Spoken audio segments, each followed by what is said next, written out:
hermanos, que la paz del Señor sea con todos y cada uno de nosotros en esta mañana. Damos gracias a nuestro Dios, porque Dios es bueno y porque para siempre su misericordia y su verdad por todas las generaciones. Así que felicitamos, ¿verdad?, de antemano a nuestra hermana Doris, que cumple años hoy, ¿verdad? Qué bueno. Ella baja la cabeza, no sé por qué, ¿verdad? Los años no pesan. ¿O sí? No pesan los años. El santo lo puede decir que no pesa. Bien, hermano. En esta mañana vamos a ir al libro de Romanos y vamos a ir al capítulo 8 del libro de Romanos.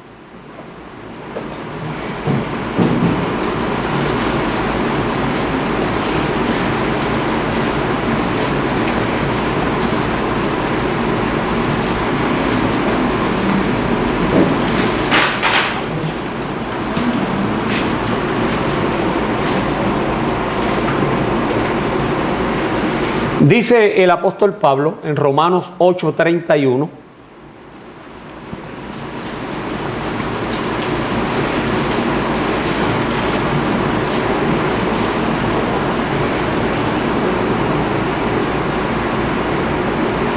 ¿qué pues diremos a esto? Si Dios es por nosotros, ¿quién contra nosotros, hermano? Si Dios es por nosotros, ¿quién contra nosotros? ¿A dónde nos lleva a nosotros, hermano? A convencernos de que realmente, hermano, nosotros tenemos en Cristo Jesús todo lo que nosotros necesitamos. Que ha sido Él propicio para nosotros siempre. Siempre ha sido Él propicio para nosotros, porque nos ha dado a nosotros lo que nosotros necesitamos. En Romanos, ahí mismo en el capítulo 5, el apóstol Pablo, en ese versículo 8, dice: mas Dios muestra su amor para con nosotros, en que siendo aún pecadores, Cristo murió por nosotros. La iglesia para Dios. ¿Qué es la iglesia para Dios? Aquello que Él dejó aquí en esta tierra, aquello que dejó en este mundo. En Primera de Pedro, el capítulo 2, versículo 9, hay una descripción maravillosa, hermano, para nuestra comprensión de lo que significa para Dios la iglesia. Y la iglesia, cuando hablamos de lo que significa para Dios la iglesia, estamos hablando de lo que tú y yo significamos para Dios. No somos cualquier cosa. Para Dios nosotros, Primera de Pedro, mire como Pedro dice: mas vosotros sois. Mas vosotros sois, hermano. ¿Por qué? Es de conocimiento, hermano, que hay muchas cosas que se catalogan en el mundo como cosas importantes, hermano. Como por ejemplo, aquellos que han tenido la oportunidad de montarse en un avión e ir a Europa. Se ha observado en Europa, hermano, que las construcciones en Europa exceden todas las expectativas en el mundo, porque esas construcciones son increíbles, hermano. Los diseños, la hermosura, ¿verdad que sí? Para que los europeos, pues eso es lo más grande, hermano. Pero para nosotros, los hijos de Dios, dice ahí: mas vosotros sois linaje escogido. Linaje escogido, somos un real sacerdocio, somos una nación santa, hermano. ¿Cómo podemos nosotros concluir, hermano? Sabiendo lo que tú y yo significamos para Él. Por eso nos habla la Escritura de un pueblo especial, de algo especial. Somos algo especial para Él, hermano. Pero no se nos puede olvidar a nosotros, hermano. No se nos puede olvidar lo que el Evangelio de Juan, el capítulo 15, versículo 5 dice. Específicamente la última oración de ese versículo, donde dice que sin Él nada podemos hacer. Porque habla de los pámpanos y habla de la vid. Porque separados de mí, dijo el Señor, nada. Y cuando es nada, amados en el Señor. ¿Recuerdan ustedes, hermano, aquel momento donde el Señor está hablando? El Señor está hablando, y es lo que sucede hoy en día, hermano. Porque no todas las palabras que se escuchan de un predicador, de un maestro, caen bien, como cuando estamos bien sentados, que no queremos movernos de ahí. Y a veces escuchamos palabras que no son agradables a nuestro oído. Y entonces eso lo que provoca es que nosotros nos desenfoquemos en su totalidad. Entonces, en una ocasión el Señor está hablando, y el apóstol Pedro le dijo al Señor: Señor, mira, se están yendo. ¿Por qué Pedro dijo eso? Porque era dura la palabra que estaban escuchando, la verdad. Y el Señor le dijo a Pedro, le preguntó a Pedro: ¿y vosotros queréis ir con ellos? Cuando Pedro reflexiona y dice: ¿pero a quién iremos? ¿A quién iremos si solo tú tienes palabras de vida eterna? Lo que nosotros necesitamos solamente lo tienes tú para nosotros, hermano. Tú lo provees. Entonces el apóstol Pablo, en el libro de Romanos, dice, hermano: ¿qué pues diremos a esto? ¿Qué pues diremos a esto? ¿Por qué, hermano? Pablo había dicho anteriormente, y sabemos que los que aman a Dios, y sabemos que los que aman a Dios, todas las cosas y todas las cosas les ayudan para bien. Esto es a los que conforme ¿a qué? Al propósito de Dios son llamados, amados en el Señor. Fíjese bien, los que conforme al propósito de Dios son llamados, ¿verdad? En Romanos capítulo 8, hermano, y versículo 28. Pero en el versículo 1 dijo de ese capítulo 8 que ninguna condenación hay para los que están ¿dónde? En Cristo Jesús. Y ninguna, amados en el Señor.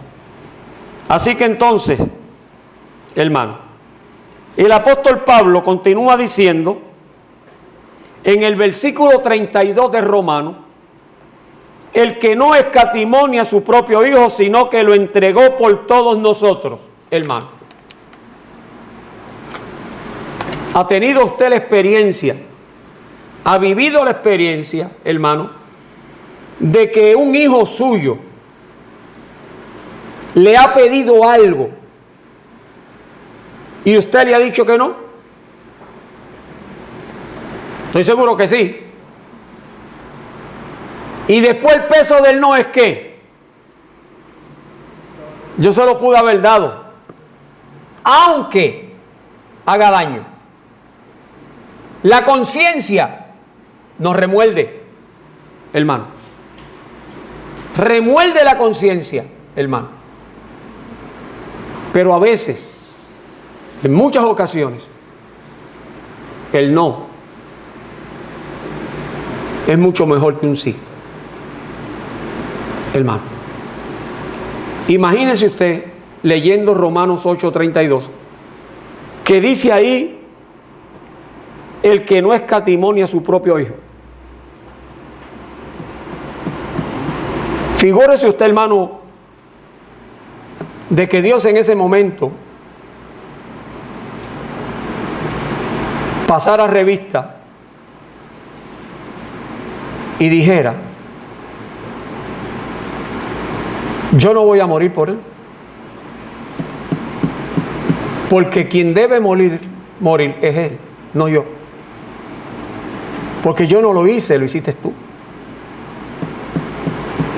¿Qué hubiera pasado con la humanidad, hermano? ¿Qué hubiera pasado contigo y conmigo? Si Él no hubiese dado, si no, Él no miró nuestra condición. Él no miró nuestro estado, hermano. Pero sí había una condición que era necesario. De la misma manera, hermano, que la Biblia en Hechos, el capítulo 15, nos dice que necesario era que se diera el cambio de ley, porque la ley condenaba, la ley señalaba, pero la ley no proveía el medio para que el hombre fuese al Señor. ¿Sabe por qué? Porque todos los años, hermano, había que hacer el sacrificio. Y por eso entonces Cristo murió una sola vez. Entró al lugar santísimo una sola vez e hizo perfecto lo que la sangre de los machos cabríos no hacía. Lo hizo Él, amados en el Señor. Así que por eso Él nos ha hecho a nosotros ese real sacerdocio, esa nación santa, ese pueblo adquirido por Él, porque costó un precio, hermano. Así que entonces, fíjese bien,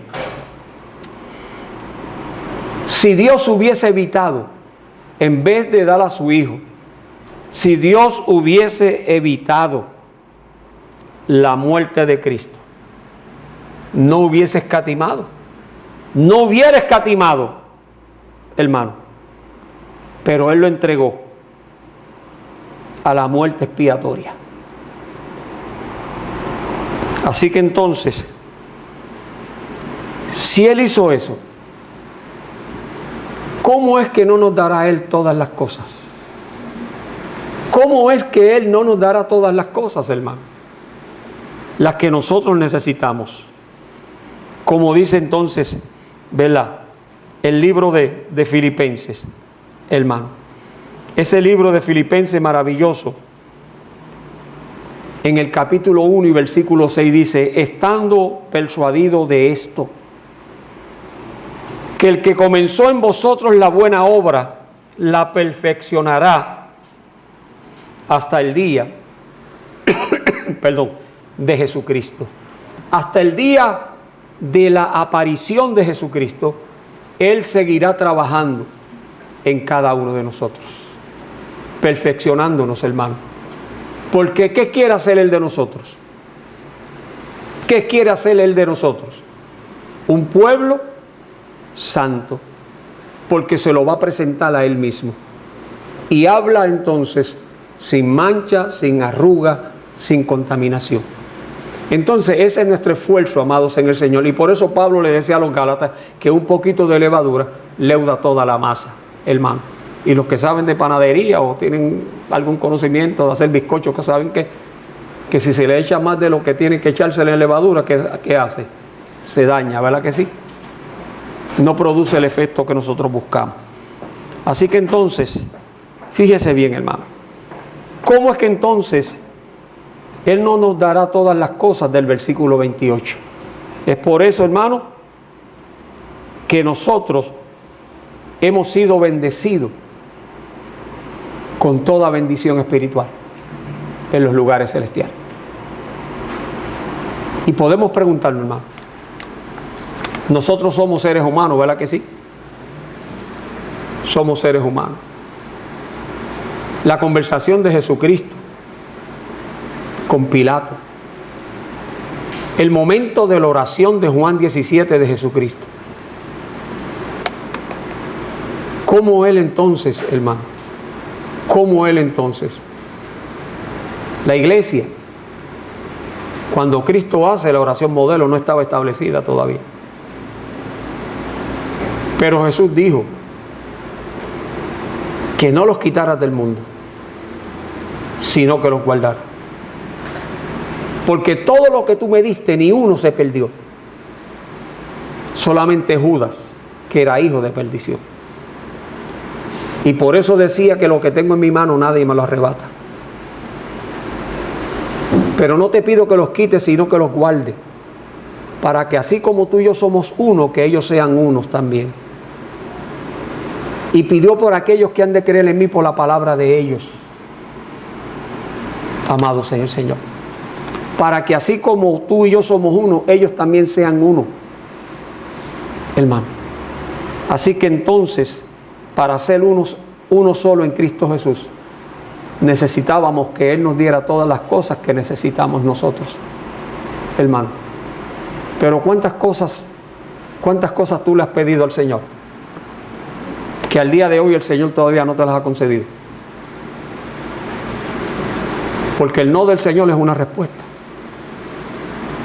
El no del Señor es una respuesta. Pero le podemos pedir al Señor todo lo que esté conforme a la voluntad de Él, hermano. Y podemos estar seguros, como el apóstol Pablo, que estaba seguro de algo en su vida, hermano. Y la historia de la vida de Pablo pasada no es un jardín de rosas, una vida llena de complicaciones, una vida llena de problemas. Pero una vez el apóstol Pablo viene a Cristo Jesús. El apóstol Pablo le dijo a los romanos, hermano, le dijo a los romanos que él no se avergonzaba del evangelio porque era poder de Dios para salvación. Y le dijo a los romanos, les preguntó, ¿quién acusará a los escogidos de Dios? ¿Quién? Mire hasta dónde llegó el sentido de comprensión del apóstol Pablo. Porque cuando Pablo le habla a los romanos de condenación, Pablo sabía, históricamente por su experiencia, cómo era que todo aquel que no se sometía a los preceptos del imperio romano, lo mataban. Pablo lo sabía. Pablo lo sabía. Pero ahora le dice a ellos, ¿quién acusará a los escogidos de Dios? O sea, que la muerte tuya, lo que significa para ti una violación, no es lo mismo que significa para Dios. Así que entonces, ¿quién los va a acusar? Como me están acusando a mí delante de ustedes, sin motivos. Nada nos podrá, amados en el Señor. ¿Por qué? Pablo le estaba diciendo que él había sido perdonado en Cristo Jesús. Así que Pablo estaba muy seguro, hermano, de lo que podemos estar nosotros, de aquello que llamamos seguridad. Y lo interesante de este capítulo 8 del libro de Romanos es que el apóstol Pablo, amados en el Señor, dice ahí que ni lo alto ni lo profundo, ni ninguna cosa creada nos podrá separar del amor de Dios que es en Cristo Jesús, Señor nuestro. Y Pablo dice, la muerte no me va a separar. No me va a separar. La vida no me va a separar. Porque en Cristo Jesús somos más que vencedores, por medio de aquel que nos amó. Y esto no de vosotros, pues es un don de Dios, amados en el Señor. Así que Pablo sabía, hermano, en el verso 35, les pregunta a ellos, de Romanos 8, ¿quién nos separará del amor de Cristo? ¿Quién nos separará? Y le hace el listado de tribulación, de angustia, persecución, de hambre, peligro, desnudez. ¿Algo de eso nos podrá separar del amor de Dios, hermano? ¿Nos podrá separar del amor de Dios algo de eso? ¿Una tribulación? ¿Una angustia? ¿Una persecución? ¿Un peligro? ¿Una espada? Hermano, Pablo dice, por causa de ti somos muertos todo el tiempo. Pero antes bien, en todas estas cosas, somos más que vencedores. Somos más que vencedores, hermano. Así que entonces, cuando el apóstol Pablo le habla a Timoteo, ¿verdad? Pablo le dice a Timoteo, para que estuviera claro, en 2 de Timoteo 4:6, porque yo ya estoy para ser sacrificado. Mire lo que Pablo sentía estando en Roma. Porque ya yo estoy para ser sacrificado. Y el tiempo de mi partida está cercano. Y le recuerda a Timoteo. Y Timoteo andaba con Pablo. He peleado la buena batalla. He acabado la carrera y he guardado la fe. Hermano, como resultado de eso, le dijo Pablo a Timoteo, que por lo demás me está guardada la corona de justicia, la cual me dará el Señor, juez justo, en aquel día. No solamente a mí, sino todos los que amen la venida del Señor. Pero para mal eso, simplemente, hermano, nosotros necesitamos estar convencidos. Necesitamos estar convencidos, hermano, de lo que el Señor ha hecho por nosotros.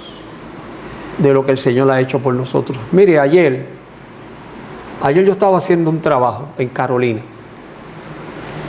Y me llevé al primo mío para que fuera conmigo a ayudarme porque iba a hacer una cosa que necesitaba. Y entonces, cuando veníamos hacia la carretera, me voy por la carretera vieja de Caguas a Río Piedra. Y entonces, porque me dio como que ese flash de cómo era la alcapurria. Y entonces, no se las coma usted, que la grasa hace daño. No se las coma usted. Y entonces, nos paramos así, el adoro y cómo se saborea. Nos paramos y entonces, pues, yo he hecho amistad con ese matrimonio, ¿verdad? Y las veces que he ido allí, pues, yo le hablo de la palabra del Señor. Y ayer había una señora que yo nunca había visto allí. Y me contó una historia de su hija, se fue para allá afuera y la dejó sola y qué sé yo ni qué. Y la señora dijo que iba a una iglesia y comenzamos a hablar. Entonces, yo le puse un tema porque había hablado con la persona. Y me dijo, de eso mismo que usted me habló a mí, ella estaba hablando. Háblele a ella. Háblele a ella lo que usted dijo que dice la Biblia. Y yo le dije lo que la Biblia habla acerca del diezmo.